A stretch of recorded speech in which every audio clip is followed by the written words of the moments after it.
সময় যে কত দ্রুত চলে যায় বোঝাই যায় না। এই তো সেদিন বিএস ফার্স্ট ইয়ারে ভর্তি হয়েছিলাম, মনে হয় চোখের পলকেই 4টা বছর চলে গেছে। হ্যাঁ, সেই দিন ছিল আমাদের বিদায় অনুষ্ঠান। তো সেই দিন কোনো ক্লাস ছিল না। তো সেই দিন আমরা সবাই মেয়েরা শাড়ি পরেছিলাম আর ছেলেরা পাঞ্জাবি পরেছিল এবং সবাই সবার সাথে ছবি তুলে নিয়েছিলাম। ও হ্যাঁ, এর আগের দিন আমাদের ক্লাসরুমগুলো আমার ফ্রেন্ডরা অনেক সুন্দর করে সাজিয়েছে, এমনকি ওরা আলপনাও দিয়েছে। তারপর সবাই মিলে ছবি তুলছিলাম, সেগুলো তো আপনারা দেখেই ফেলেছেন। তারপর আমাদের দিন স্যার আমাদের ক্লাসরুমে চলে আসেন। তো তারা অনেক কথাই বলছিলেন, সেই কথাগুলো শুনে আমরা চলে গেলাম আমাদের কেক কাটার জন্য, এমনকি আমাদের দিন স্যারের সাথে আমাদের গ্রুপ ফটো তোলার জন্য। তো কেক কাটা শেষ করে এমনকি গ্রুপ ফটো তোলা শেষ করে আমরা সবাই আবার আমাদের ক্লাসরুমে চলে আসি। ক্লাসরুমে চলে এসে আমরা কেক খেয়ে নিয়েছিলাম। তারপর ছিল আমাদের একটা স্লাইড শো,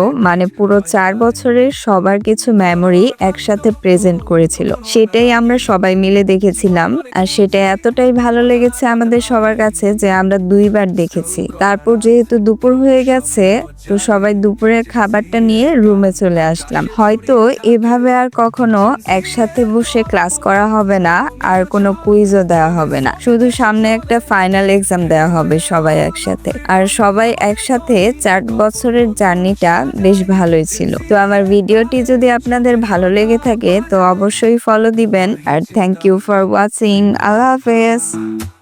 সত্যের পথে হাঁটি, সোশ্যাল মিডিয়ায় কথার তীর, হাসির মাঝে নাটক মিষ্টি, কখনো তিক্ত রং মিশে যায়। আমাদের মিউজিক, আমাদের বিট হৃদয় জ্বালায়। কারা আমাদের চোখে স্বপ্নের আলো, চেনসিয়ে ছঙ্কা ছন্দের পালো। আমরা নতুন, আমরা পথিক, ভবিষ্যৎ করি চেনসিয়ে গল্পের